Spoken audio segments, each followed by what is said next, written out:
Hey guys, it's Lindy. So today I wanted to come on here and share with you guys one of my all-time favorite recipes. Today I will be showing you how to make this delicious, creamy chicken, mushroom, and wild rice soup. I found this on Pinterest a few months ago and I have not been able to stop making it since. There is just something about soup in the fall and winter months that is just so comforting, and I really think that this is a great recipe that the whole family can enjoy. My little one Nolan even loves it. So I'm going to show you guys just how easy and quick it is to make this soup. So here are some of the ingredients that you will need. You'll also need chicken. Now I usually buy Fry's whole chickens, the rotisserie chickens, just because it's a lot easier to just take off all the meat from there, and that way I don't have to pre-cook any chicken or anything like that. It just saves me a little bit of time. And then you're also going to need some unsalted butter, about 6 tablespoons. You're going to need some chicken broth. Then you're also going to need wild rice. Now this is the kind that I buy, and again, you can usually find this at any grocery store. I just get mine at Fry's. You're going to need some whole baby bell mushrooms, half of a yellow onion, and then about 2 whole large carrots. Then you're going to need some white flour and salt and pepper, and then some garlic cloves as well. I would say maybe about 5 garlic cloves. Alright, so you want to turn on your stove to about medium to medium-high heat, and then go ahead and add in some extra virgin olive oil into the bottom of your pan. And then while that's warming up, we are going to chop the carrots and the onion.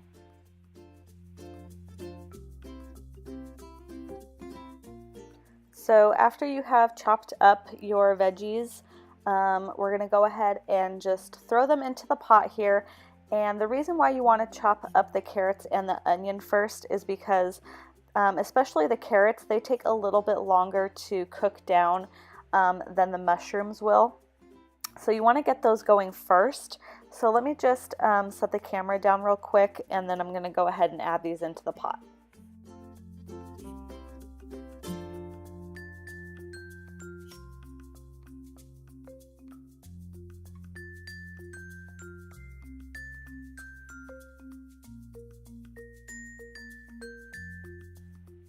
Alright, so while your onions and your carrots are cooking, go ahead and chop up your mushrooms and your garlic. So we're going to let the onion mixture cook down for about 5 minutes while we chop up our mushrooms. Now it doesn't have to be pretty, just a rough chop is fine. So let's do that. Okay, so here are our mushrooms. So let's go ahead and add those into the pot real quick.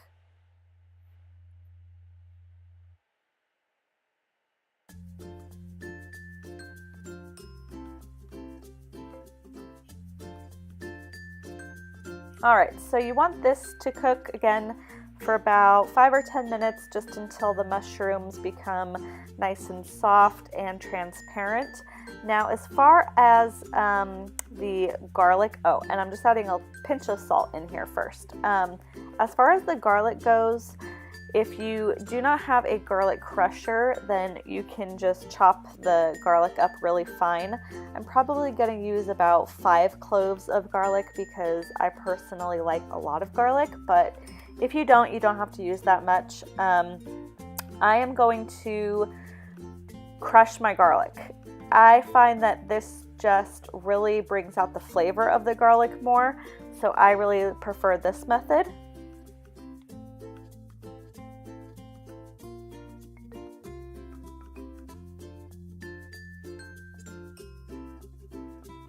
Alright, so the garlic is in. It's already starting to smell fantastic. So what we're going to do now is we're going to open up our cans of chicken broth here, and we're going to measure out 4 cups. So let me grab my measuring cup.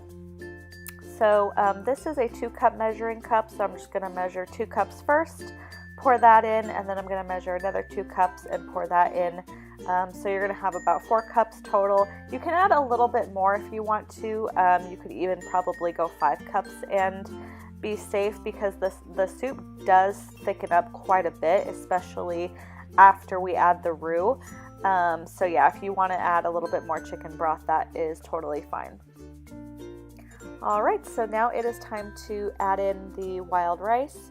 Now you probably only have to add in half of a bag of wild rice, because the wild rice is really going to absorb a lot of the liquid.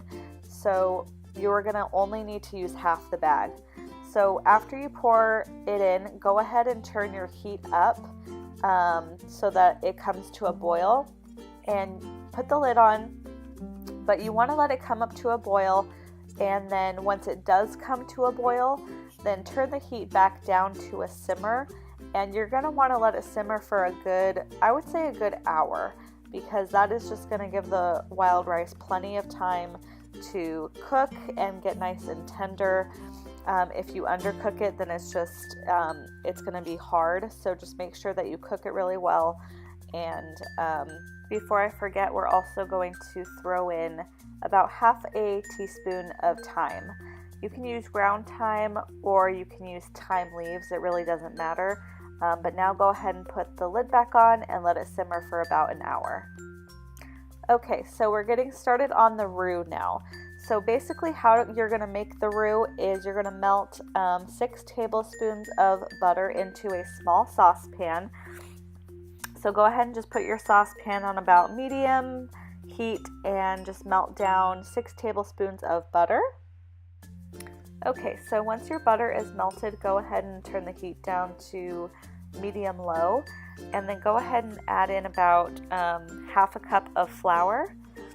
Now, if it's too thick, which mine ended up being too thick, and I had to go back and I had to add another tablespoon of butter, just add more butter or more flour until you get just a really nice creamy consistency.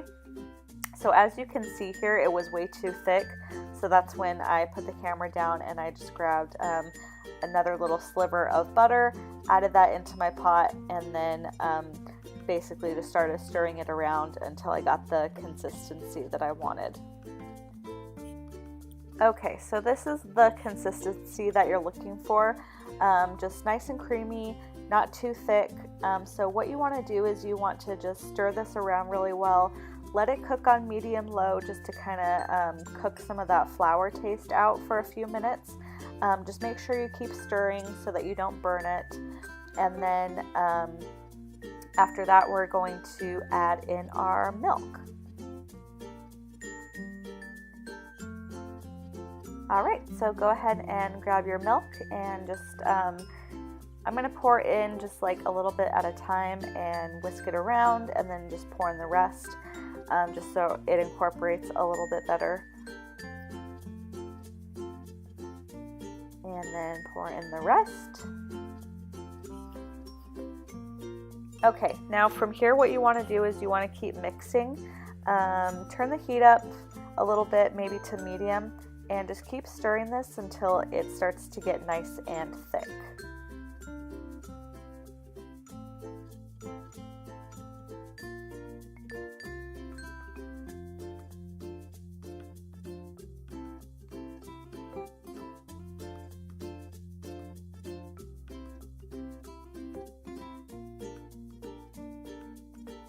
Okay, so my roux is now the perfect consistency that I want it to be.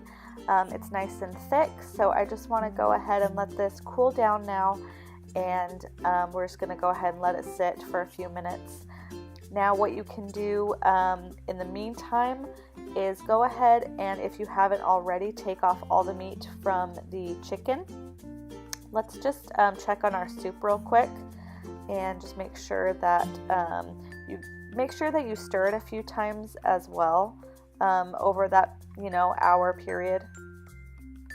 And then after your roux has had a chance to cool down, I like to go ahead and just season my roux. So I add like salt, pepper. I'm going to add just a little bit more thyme to it, and then I'm just going to stir that all around so that when I add the roux into the soup, The seasoning is already in there, and I don't have to, you know, like add my seasoning to the soup itself.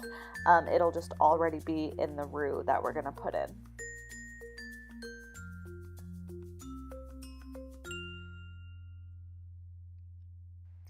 All right, you guys, so next thing we want to do is just go ahead and add in our pre-cooked chicken.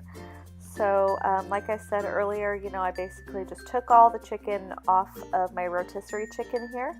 I just chopped it up with a knife. All the bones are in there. So let's just go ahead and check on our soup though and make sure that the wild rice looks like it's done. And it's looking like it's nice and tender. Oops, sorry. So yeah, the wild rice looks like it's nice and cooked through now.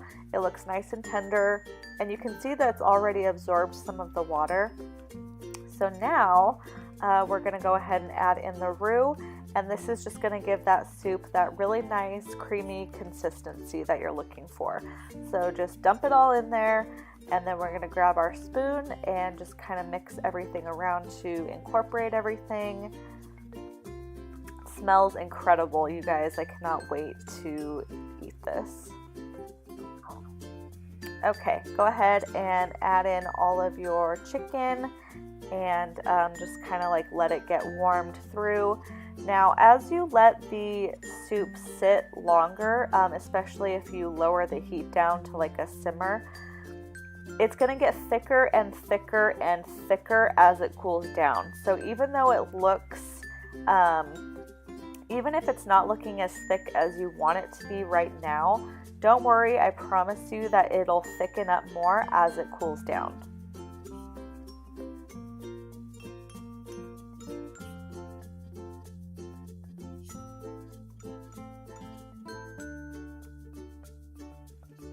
All right, my soup finished right on time. It's about noontime, and I've got a little one here who's hungry. So I'm gonna go ahead and get out my ciabatta loaf here. I like to serve soup, especially this particular soup, with a nice slice of ciabatta bread. So here is my soup, and I'm gonna eat this for lunch along with Nolan. So yeah, I really hope that you guys enjoyed this video. And if you are feeding this to smaller children, like young babies, especially if they're new to solids, you can easily just throw this in the blender and puree it up for them. But he's a little bit older now, so he does fine just with this soup as is. So yeah, that is it for this video, you guys. I really hope that you enjoyed. Me and Nolan are going to go ahead and just sit down and have some lunch.